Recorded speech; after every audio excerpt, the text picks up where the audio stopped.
Hi, guys, and welcome to Tony Talks. I have someone here with me today who is extremely special as far as I'm concerned. A very, very, very long term and good friend, Emma. I nearly said your old surname there, Emma. I nearly dropped the ball there. Uh-huh. I've had a few surnames. It's all fine. I'll say hello, Yasna. Hi, Melissa. Hi, Tina. Hi, Jane. I hope you're all right tonight. Yes, Emma and I have been friends for how many years?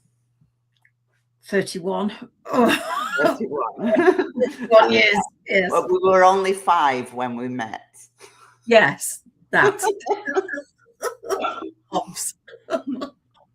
We actually met at university. So, yeah, that's telling as to how long we've known each other and also how old we are now. Mm-hmm. So our conversation on menopause before we started. Hi, Daniela. So tonight I want to hit you on a few things with EFT and all the other amazing stuff you do, Somatic, SoulShift, all the stuff. Mm-hmm. But first, I wanted to set the scene of where Emma and I, or what our friendship was like at university. We actually braved the world together. And really, it was pretty much a braving of the world, a 14-hour train journey to Poitiers.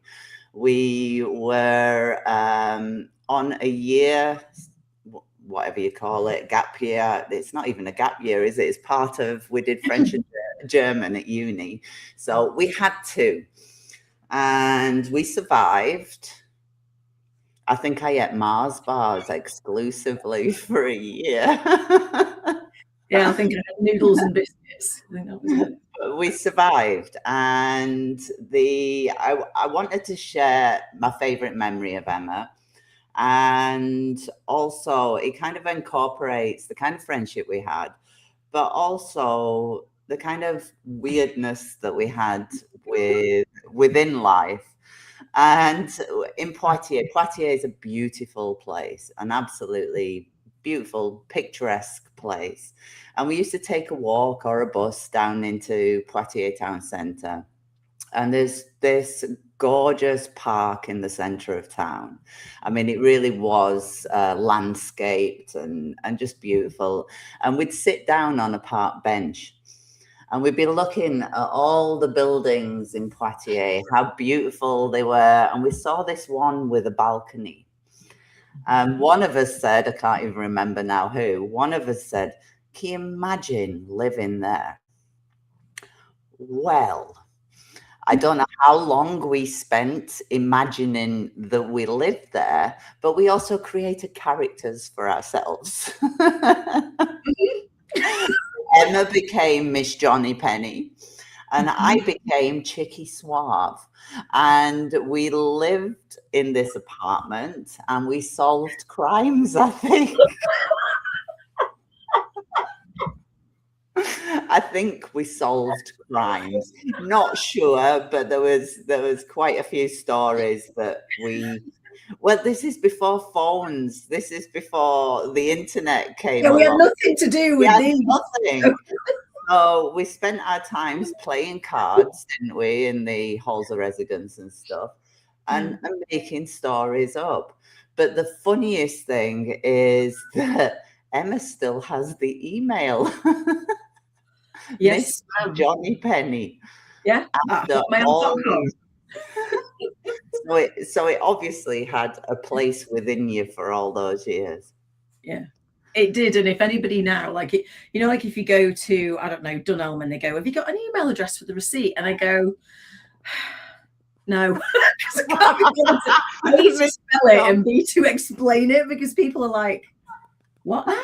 Why? Like, it's a spy thing. It's a James Bond thing, because I was obsessed with James Bond. And it's a long story. But yeah, 30 years or what, since the very first time you could have email. That was my email address. I still have it today. I've transferred That's it over. amazing. email, so I'm an email OG, which is really cool. But I kept it for exactly that reason, because it's really precious to me, because that's the memory that I remember that just completely encapsulates Poitiers and me and you and our friendship and the stupid stuff we used to get up to. Well, we did get up to stupid stuff, but it was all innocent, and it was all, you know, we talked about spirit a lot. We talked about weirdness, the sky, all kinds of things. So what made you weird? What made me weird? Baby, I was born this way. I'll say, yeah, I think I've always been weird. I think I've always been very different. I remember being like at school and always been the one on the periphery, you know, when people would pair up in groups and whatever, and I'd be like, hi, like nobby no mates, you know. I've always been seen as too serious, too sensitive, too whatever.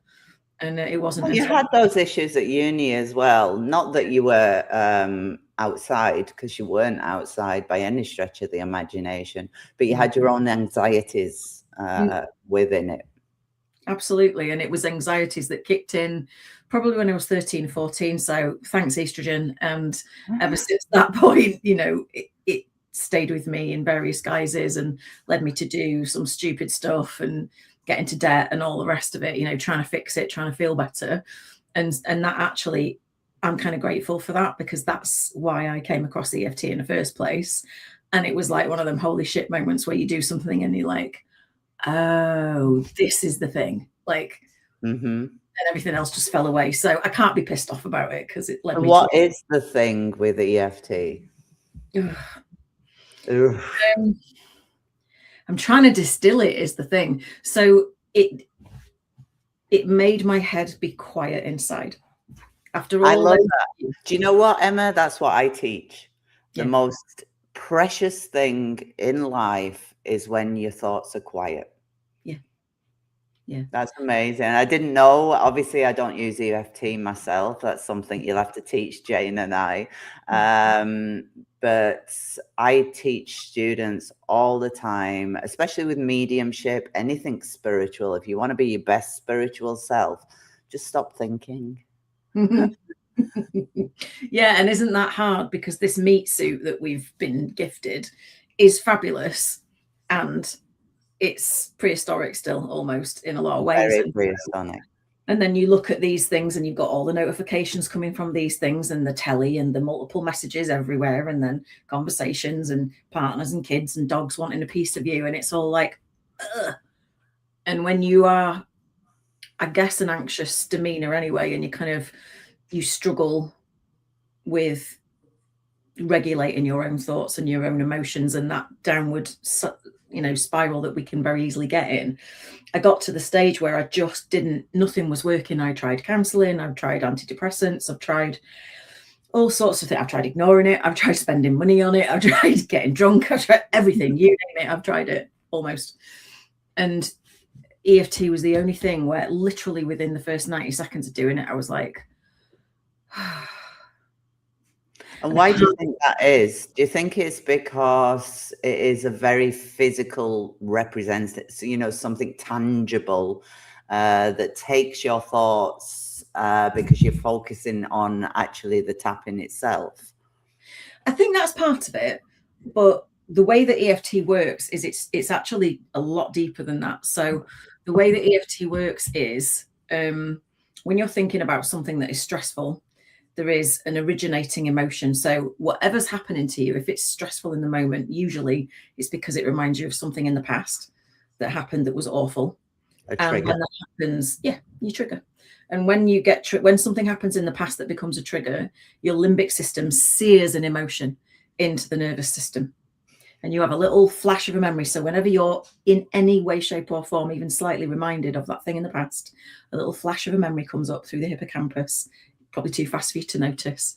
And it zips down a neural pathway and it gives you that same feeling. That's what a trigger is. When you're tapping, that original emotion that was seared in is depotentiated. That means it's dissolved and unhooked. And that neural pathway is dissolved. So if you do it on all the elements of that triggering memory, it can't trigger you anymore because the neural pathways no longer exist. And that original emotion is dissolved. So the original emotion, is it dealt with? Yeah. So do you understand what that emotion was at that moment in If you time? work with a skilled practitioner, yes. It's very, very easy to think that tapping on your face and using affirmations is going to solve things, and it doesn't. It will give you a shot of serotonin and dopamine, and it will help to reduce the cortisol in the moment, but it doesn't get to the root of the issue. And that's where I specialize. That's what all my trainings are about, like helping people to understand and follow the thread and find that originating thing. And it can be really obvious, and sometimes it needs a bit more digging, and that's okay. And there's ways to do it where you don't really even have to talk about it. Excuse me, I've developed a way where, because I'm all about minimizing re-traumatization, because God knows we've got enough of that in life, right? So I work in a really safe way. But yeah, and so that's what it was. It doesn't just calm the cortisol that's been pumped out when you're in a stress response, when you're in the moment, if you're panicking, or if you're being triggered about something, or if you're thinking about something in the future that you're anticipating is going to be shit. It's the same difference. The brain doesn't care and it doesn't know. It's the same difference. It's a stress response, and it still reduces cortisol and adrenaline and then sends out calming hormones instead. That's like the EFT sigh. That's like the bit where you pull the plug out of the wall and your body goes, oh, thank God for that. Well, it's like breaking the cycle of behavior. I mean, a lot of people will work with CBT, for example, which is working with your behavioral, but also the cognitive behind it, the thought patterns behind those emotions, or the emotions behind the thought pattern. There's that cycle that we get into when that second that a trigger hits, we get caught in that cycle of thinking about it loads and feeling it loads, which doesn't help us actually work through it, because we're too busy in, like you say, that fight or flight situation. What do you do then? So it sounds like EFT has quite a bit of science behind it, which is up my street. Yeah. And the thing is, I always say to people, and I could literally talk for hours about this, so I won't. I'll keep it very simple. But basically, if you're talking about anything that's stressing you or triggering you, you need to be tapping, because even with CBT, if you're thinking about the thought patterns and the emotions, there's no depotentiation and there's no neural plasticity going on there. So if you're doing any kind of top-down approach, counseling, talk therapy, CBT, there needs to be a somatic and regulatory. And I agree with the somatic, and I've recently been teaching when we are reading. I've been doing a card coach certification, and I've been teaching the difference between using kind of somatic questioning, dealing with the somatic side of life, rather than just saying, this is going to happen and then leaving them to it. It's more of a getting into what that is and how we work with that. Yeah, it's so important. I think I've been doing this 15 years, and even I didn't appreciate the somatic side, which is why I've trademarked my own trauma sensitive somatic EFT, because I saw the potential. And normal EFT, like, I'll give you an example. Old school EFT, don't get me wrong, I love it and it works. But when you ask somebody to say, even though I've got all this shit going on, I deeply and completely love and accept myself, and there's a little no, I don't. Like, you open up a massive can of worms right there. So, we need to be very cognizant of the language that we use, of like attunement based language, so that we're not bristling all the parts that go, get stuffed. I don't believe that. Like, it's always going to be this way. Nothing's ever going to change, because whatever. It's a combination of that. It's a combination of interoception and titration and building capacity. Because honestly, Tony, I can't even tell you, and I used to be this way, I think we are trained. Well, I know we are. We're trained to live up here. Yep. We're trained to be, a lot of us, to live from the neck up, right? So it's very uncomfortable for a lot of people to even be in their bodies and feel their feelings, let alone connect the feelings to the emotions and feel safe enough to trek back that way and figure out what caused it in the first place, right? So, the old Abraham Lincoln quote of, If you give me 6 hours to fell a tree, I'll spend the first 5 sharpening the axe. That's what we do. And we do it with the creating of safety and capacity and tolerance, window of tolerance, so that when it comes time to actually start talking about it, you've built a massive amount of capacity there to go, I'm safe in the moment, I'm safe in my body, I'm not going to die if I get a bit closer to this thing, you know. Yeah. Do you see a link between your spiritual self and EFT? So by doing the EFT, have you found that you are more spiritual on your journey? 110%. Yeah, 110%. Because I think so for me, the basis of tapping is you're actually honoring the truth of how you feel in any given moment. And then when you do that, it's almost like when you can unhook from the past and all of the layers of stuff that keep us down and keep us, you know, blinkered and head down, ass up, just going about this normal 3D life, that's when you can open up to purpose, potential, intuition, creativity, and that connection. You know, I've always had a fascination anyway with the energetics. Like, I think you've known me. I think I've been having reflexology and chiropractic for even longer than I've known you, which is something. And I would go to an acupuncturist or a chiropractor first if there was something wrong with me, because or if I was having pain, whatever, because I believe in the energetics. And I think that the more you get into your body and the more you develop your interoception and your somatic literacy and awareness, you can almost feel when there's blockages in certain places. You get really sensitively attuned to what's going on in your energy field. I can literally walk into a room now and I can feel when someone's pissed off. They don't, even if they're smiling, they don't have to say anything. And I think that's because I've worked so hard on feeling grounded, yes, but also feeling connected. But you need to get the human stuff out of the way first. And that's where EFT is so powerful. It's calming this thing down, getting this out of the way so that you can achieve a connection. My belief system is that as human beings, we have our emotional self, we have our conscious self, we obviously have the physical, but we also have the superconscious, what we call the higher self, or that connection to everything. And the way we teach mediumship is that by understanding the emotional self, fully understanding the emotional self, fully understanding the conscious self, means that they can work in harmony as they should with one another, which means the higher self or the superconscious self can then pass those through without those past triggers that we're talking about actually coming up with us.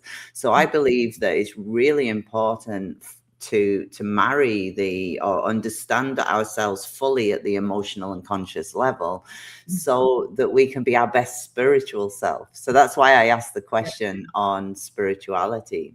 Yeah, I think it's really important. And I think more and more people now, especially now in the face, without getting political, of what's going on in the world, I think more and more people are waking up and getting in contact with that side of themselves, and good, because we need it. Now's the time. Absolutely. You know. So what advice would you give someone with EFT to begin with?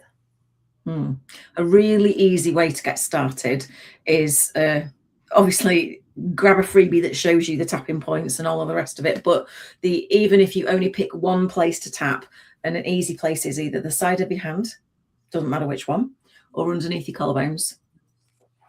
And the next best thing to working with a practitioner for me is if you journal how you feel about another issue, and then read it out while you're tapping on just one focused point.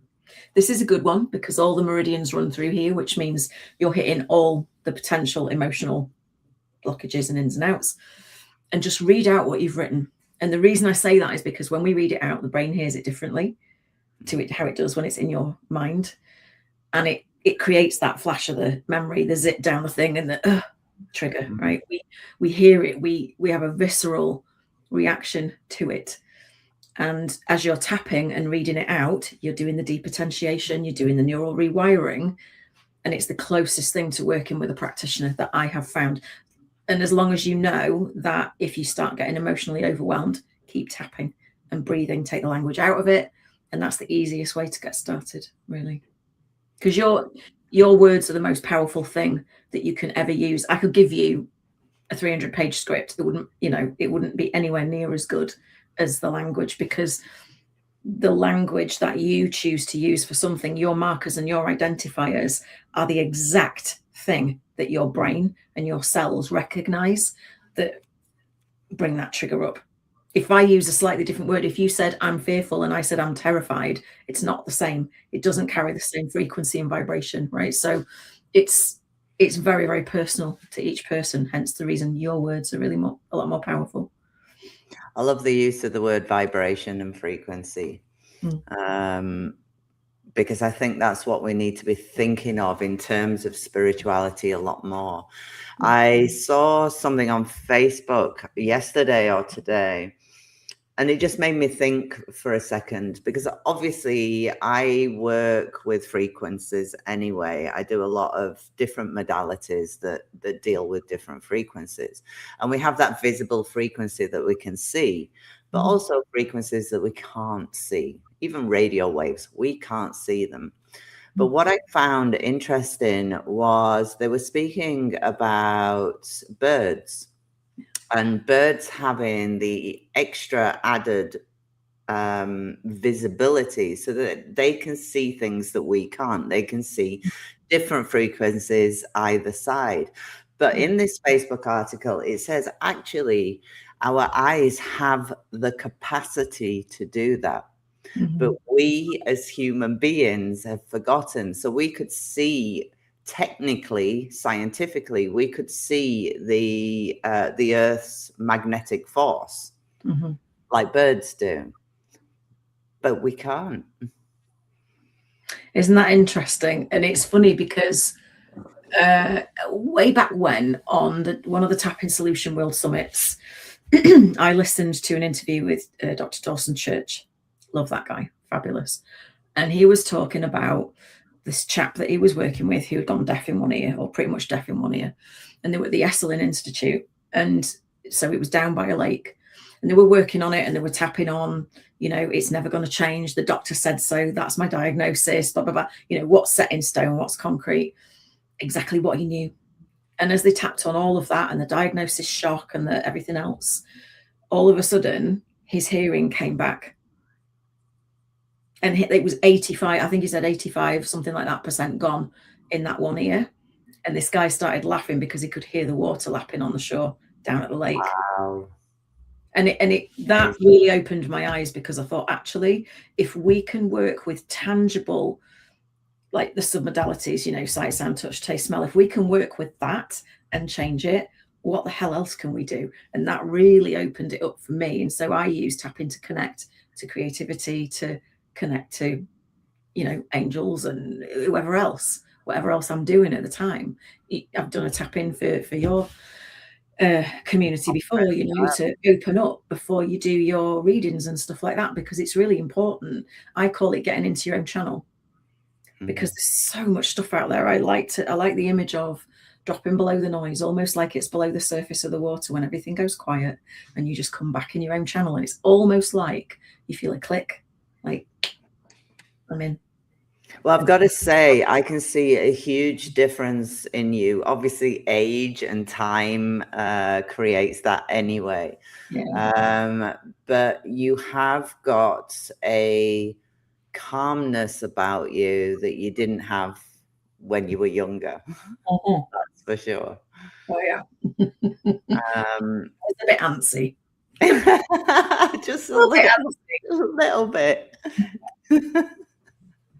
Yeah. It was years of bullying and being on the exterior and feeling like I was never good enough and all that stuff you go through. And I took it to heart and I made it mean something about me, and I believed that it was true. Yeah. And I come from a very highly sensitive family. God love them. We're all very, we cry at the opening of an envelope. We are extremely emotional, and learning to harness that is probably one of the best gifts that I've ever. In Germany, when you speak of somebody who cries very easily, I do too. They say that you live close to the water. Yeah, that's about right. Yeah, it's true. I cry if it's happy. I cry if it's sad. Why every Tuesday? I cry if I'm angry. Yeah, me too. Yeah, all the things. It's good for you, and I won't. And I realised actually, I mean, you know, my dad passed away nearly 3 years ago now, and as part of I had some grief counselling last year because I wouldn't say I was struggling because I've been processing it really well, but there was just some things that I couldn't get my head around. And when I spoke to this, she's very shamanic, she's very earthy, she's a lovely woman, and she said to me, you know, maybe you want to sit with the values that your dad had and what made him him and how you carry that torch forward. That was a game changer for me. And I was just like, oh, okay. So where, like, you know, we used to take the mickey out of him for being so over emotional before, now I'm actually proud to carry that mantle because that's him all over, you know, and I'm proud of that. Yeah. It's just the way we see ourselves more than anything. And especially in this weird universe, like you say, we make it very meat-based. We make it very human. And I think that's such a shame because there's so much more. And there's so much more to experience just by opening your front door. You experience it differently when you are whole than when you have possible triggers hitting you at any time. After Mum passed, I started having anxiety attacks again. Only short, brief ones that I very quickly, because I know what to do anyway with me. But it's a very different life, which I try to live the majority of the time, where water just runs off your back because your emotions don't kick into anything. You know, stable within those. Your conscious mind isn't dealing with every single fart that's coming along. Because I think that's actually the thing that makes us singularly the most human and stops us from enjoying our spiritual communication or whatever it is you want to call it. I think information in the world is actually, because I call everything information, whether it's good, whether it's bad, it doesn't matter. It's just information. And do we need to process that information at that moment in time? That's my thought. Do I need to deal with this right now? Is this something that I should be listening to? So I do tend to look a little bit airy-fairy at times. You probably noticed me when I was younger as well, switching off sometimes and just staring somewhere. Like, yeah, but you were happy. You were like, yeah, cool.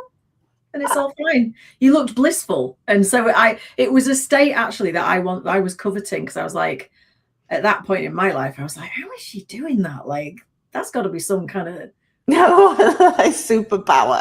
Yeah, where'd you learn to do that? Because I had no idea what it felt like at that time to be able to be so present in the duality of everything and just be like, okay, and I'm still okay, right? And that's, as far as I'm concerned, that is our only job at the minute as a human, is to learn how to deal with, handle, sit in and process, or not, the emotions and the energy and the vibration and the frequency that's coming towards you, that's flowing in through and out of you, that you're having to deal with every day. Our only job should be to learn how to handle that. Because when you can do that, you become that calm in the storm. And when you can do that and your core signature vibration is solid and stable, you can co-regulate other people. And I think that's been a big lesson for me. I think if you can be the peace in the room, regardless of whoever's losing the shit or whatever, I think that is a bit of a superpower. And just to, I think we have to become more of an observer and less taking it on ourselves. Because, and I think what you said about energy and picking up other people's energy, I think when you're not whole, when you haven't dealt with your own stuff, I think you take those negative vibes and lower yourself a little bit within it. Get agitated within the environment of agitation, or get super, super elated and happy, because that's just as bad a stretch, because our emotions are still kicking in for, oh, this is amazing.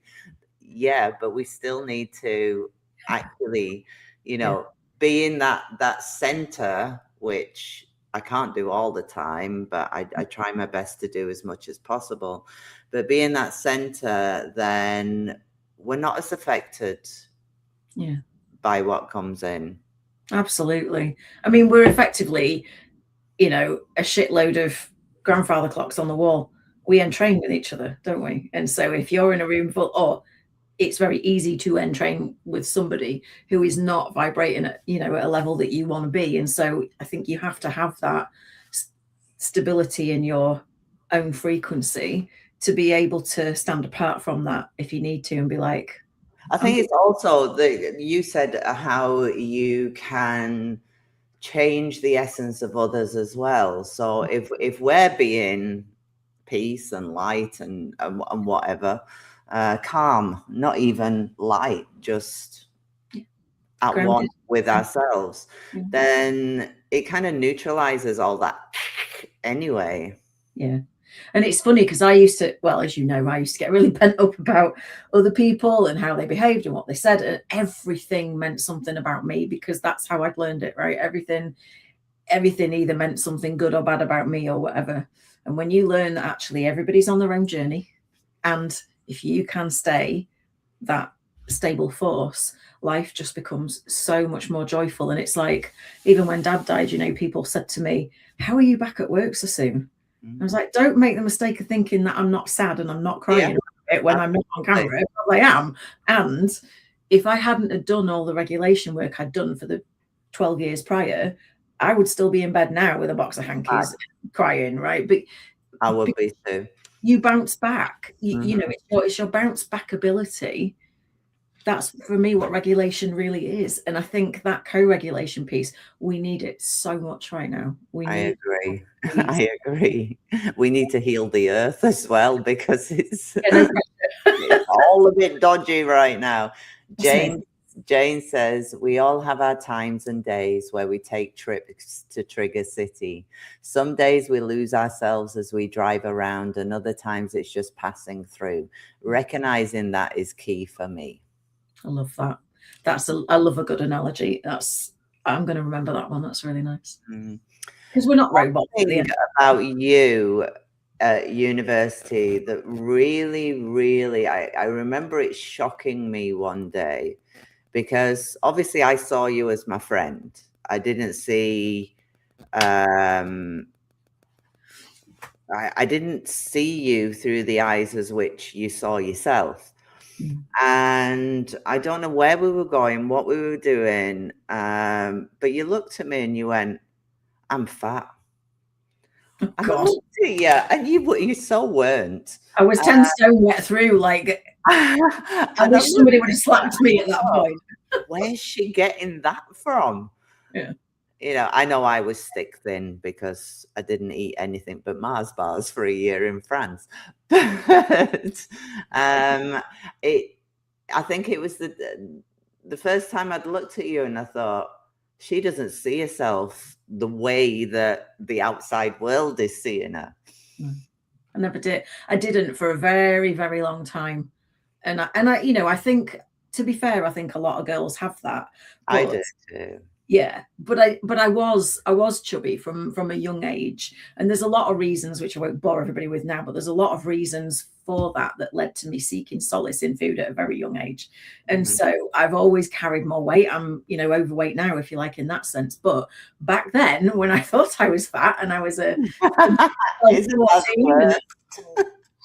like, it's so the worst, because we all look back and we're all like svelte. And I'm like, dude, if I weighed like 2 stone more than that now, I would be like really, really happy. What is wrong with you? But again, the eyes that you see yourself with, it's your lens based on what you've been through, what you've been given to carry forward, programming and all of that. And the sheer lack of any iota of confidence that I had, it literally just makes me, in fact, I don't have it to hand now, but I will send you it later. My mum at Christmas sent me this picture that, do you remember the Forge, the first place I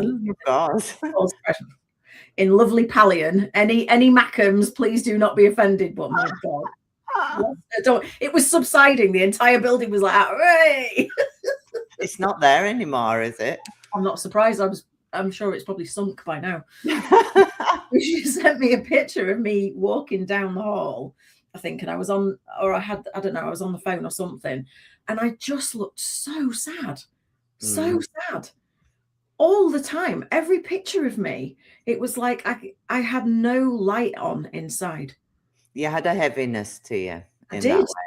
Yeah. But I think you were also really deep, and a lot of people aren't that deep. No. And the levels of the emotional depths that you were capable of going to were far superior. Which is probably why you and I bonded, because we're like, yeah, she's not a surface girl. That's fine. Which is probably why I spent most of school being miserable and not having very many friends, or friendships would only go to certain levels, because I can't do surface stuff. I can't. I do deep stuff. You're an old soul. Right? And surface chit chat just doesn't do it for me. I can't do it. Even to this day, I can't. I like go, oh, I'm bored. I would rather talk about space and, quantum physics and neuroplasticity. And we're going to see Brian Cox in November. I can't wait. He's on the Emergence tour. Yes, so we're going there in November, and we went to one in Derry maybe the year before last. That was a quantum physics one. And honestly, I light up when we start talking about the concepts of the universe, where it comes from, and how do spirits work in with that, and how does the earthliness, the humanness work in with all of that. I like to break my brain to try and think. I don't think the human brain has the capacity to deal with it. Yeah, I like that kind of feeling where you're like, oh, it hurts. Ow, just a little bit more. Oh, when it's proper twisting your melon. And actually, I have to credit you for that, because you were the first person I think I'd ever met that talked about like angelic healing and Reiki and all of those things to that degree. And you really opened my eyes to the fact that there was a different way of living life. There was a different way of dealing with things, of feeling better. There was more than what the eye was currently seeing. Back to your comment about what we can see, right? And you were the first person to open my eyes to that, except for having a reflexology session, which, it is what it is and it's amazing. But she didn't talk about the angels and soul retrieval. And so when you used to talk to me about stuff like that, I was just transfixed, and I thought, oh my God, I have no idea what I said at that time. Yeah, I don't remember all of it, but I remember enough to know that it lit something in me, and I was like, I need to know more about that. And as I started on my path further down the road, I would always gravitate back to the things that you told me as like a marker in the sand, Wow. Do you know, have you found that since you've gained a new understanding of you, probably created a more understanding of what the universe means to you, have you found that things are put in your way, like another modality, for example, and then you're suddenly going down another rabbit hole? Because I found that throughout my life. Because when I left Sunderland, I ended up living with a healer, a spiritual healer, and an aromatherapist, and I learned all skills from her too. And do you remember you came to see me actually, and we walked in that forest, and I was walking down the path, and I just felt the path shift as we were walking down. So I found that people have been put in my place, or modalities have been put in front of me, and it's like, oh, right, okay, this is the next one. Have you found that since finding EFT? All the time. And that's how EFT started with me, that it got put in my path and I followed it and I was like, oh my God.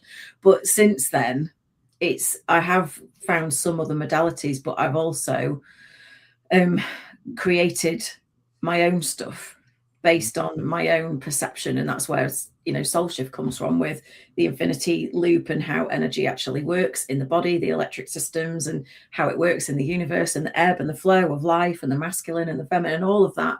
And it all comes together in this really simple kind of tool and format that you can use to navigate life and figure out where you are and why you're stuck and all the rest of it. So yeah, I find a lot of stuff being put in my path, and it might not be modalities, but it might be symbols of things. I'm not going to get up and show you because then you'll see all my belly fat, but and I have got some this time, but I have got an infinity symbol tattoo on my right hip. So do you remember my first Rottie captain? When Captain, your first what? Rottweiler. Oh yes, of course. Yeah. So when Captain died, I had bearing in mind I'm afraid of needles, right? I hate needles. So I had my first tattoo, and it's an infinity loop, and it's got a heart in one kind of top corner and a paw print in the bottom. Beautiful. And it says Captain of my heart on it, because it just and I need to get another one on the other hip for Boss Man, and I haven't looked at the yet. But so since that time, the infinity knot, I have seen it everywhere, everywhere, not even in places where you would think it would be, not even just in tarot cards on the magician or whatever. The strangest of places, like on the backs of lorries going up the motorway. I have used lorries all the time. Right? It was you who taught me the little yellow menace, because now every time I'm in a pissed off mood, I'll go, oh, let's do the little yellow car trick. Yes. I even did it on Jason, right? Ask him when you see him. We were coming back from a garage, and we were looking at cars for Rebecca. And I said, right, let's play a game. Let's play the little yellow car game, right? And he went, what's that? I said, right. You know how you don't really see yellow cars? And he went, yeah, there's none in this area. I said, okay. Let's look at the little yellow cars. I shit you not, in the space of 3 miles, we saw 9. Yes. What? Mine absolutely blew. That's your fault. You did that. You told that in me years and years ago, and I can't even remember what we were talking about now. But it came around to the little yellow car trick. Oh, isn't it? Yeah. So much fun. Wild. But don't you find it weird as well that we may have gone different routes? You with the EFT, me with mediumship, divination, and everything. But actually, when you speak about concepts and when I speak about concepts, they're actually the same thing. When it comes to the humanness versus the spiritualness, they're actually the same thing, just through a different lens. That's it.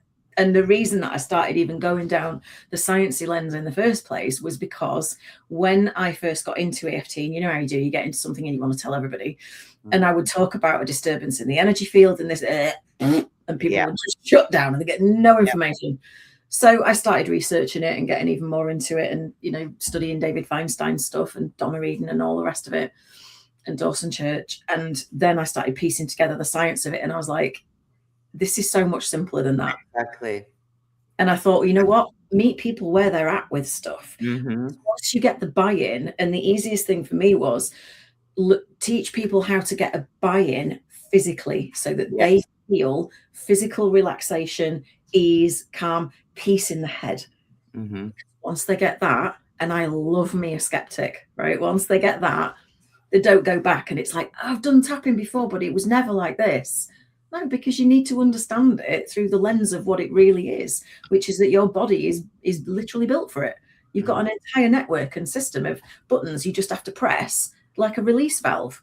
It's so simple. I've got one for you. Do you still speak German? I dream in German still. Yay!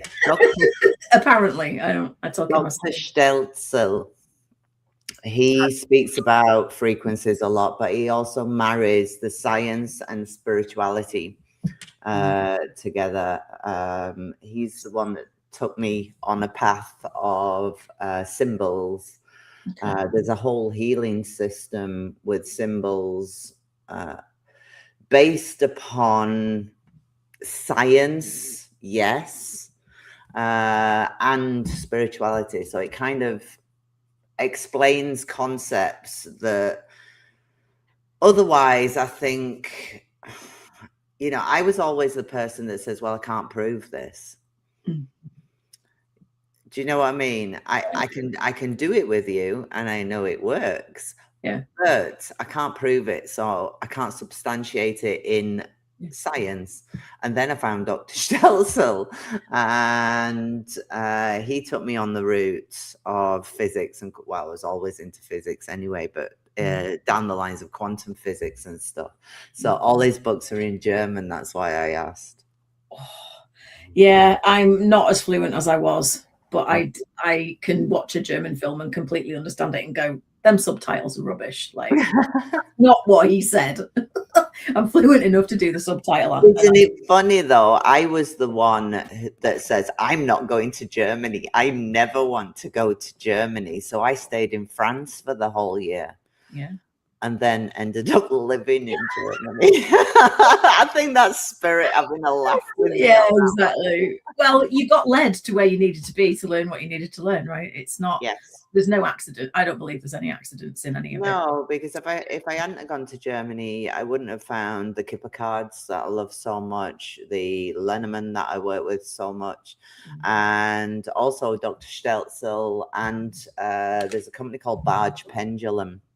And I'm obsessed with their pendulums because they're actually crafted with science as well to create a certain frequency by the shape, the metal, etc. of the pendulum itself. Oh God! So, yeah, there's a lot of routes I maybe wouldn't have gone down spiritually if I hadn't done that. Yeah, exactly. I just believe that, you know, it sounds trite, but all roads lead to where you are. I think that, you know, when you look back, sometimes it's painful at the time, but when you look back, you can see the reason, the gift, the calling, whatever it is. And I think you just need to trust that that is the case. And it feels very hard to do that at the time. God knows I didn't. But I'm glad of the route that I went down, because if I didn't go through all those dark times, then I wouldn't be able to feel as light as I do now. You said you've been on a retreat. How has that helped in any way? Oh yeah, yeah. It was it was a retreat of two. How do I put it? It was very interesting because there were a lot of things that were very expansive and very lovely, and I gave a lot of grief back to the land. It was funny because I have a little passport picture of my dad that I usually have on this mirror next to my computer. I talk to him every day and all the rest of it. And as I was packing my bag, I just picked up I looked at his photo, and it was like, I need to come with you. I'm like, all right, put you in the bag. Whatever you say, Dad. And then I got there and I realized why. So it was good in that sense because I gave loads of grief back, dropped a lot of stuff, and I do feel a lot lighter. And there was also a really good opportunity for me to show the universe how tolerant and peaceful I can be in the face of triggers and stuff like that. So it was really interesting for me to kind of go, oh, I'm having a human moment, and then just relax, it's fine. And I had to use my own tools, and that was a really nice reminder. So yeah, it was a lot of fun, and Skye is utterly beautiful. Just it's like another world, you know. So, I've never been to Skye. Oh, it's so good. Like the mountains are like nothing I've seen. And if you ask if Karen Conville appears, she's the lady who runs the retreats and she's fabulous. She told me, she said, if you go to Skye, you'll see and you'll notice the mountains. And she said, I'm telling you now, they are pyramids under those mountains. And I was like, I got there, I was like, holy shit. Like the most beautifully carved pyramid I've ever seen. And I looked it up and I was like, oh, it's the crystalline nature of the, of the glacier. And she was like, whatever, it's a pyramid. It was very cool. But on the Saturday, I took myself up the mountain, got my wet weather gear on, and just hiked up to what they call the fairy pools. Had a good little look around, walked around the mountain, came back down. It was just. You'll have to come here. Jane loves a wet walk.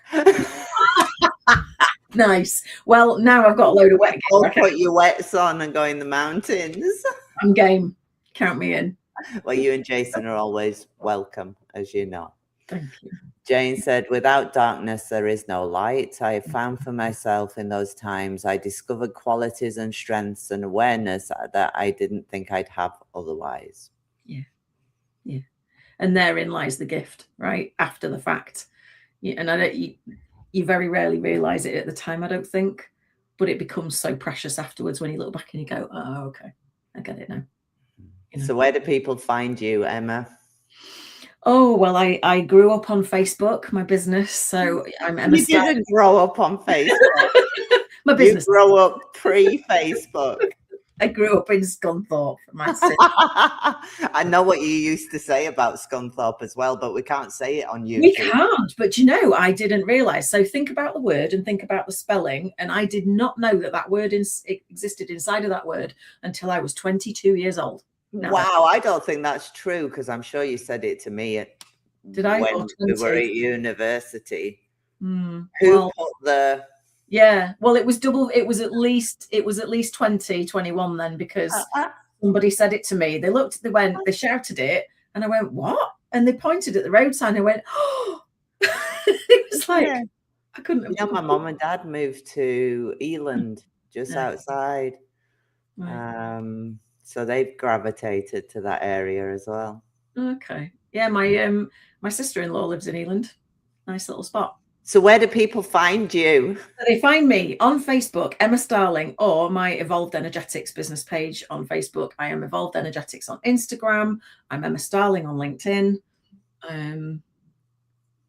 Where else? And if they wanted to look up EFT with you, where's the first place to go to? Because I know you do free taps. Yeah. So that is on my personal profile at facebook.com/Emma Starling. Weekdays around 8:15 a.m. Some days, most days I do it, some days I don't. And that's okay. You can come and join me and you can learn what tapping is, how it feels in the body, see if it's for you. And if not, that's okay too. But I'll teach you why it feels good and why you need to do it every day, multiple times a day. Well, it's been absolutely beautiful to see you, Emma. You too. Thanks. Love you lots. Always will. And we'll see each other in messages. We will. I'll see you soon. Bye, everyone. Bye.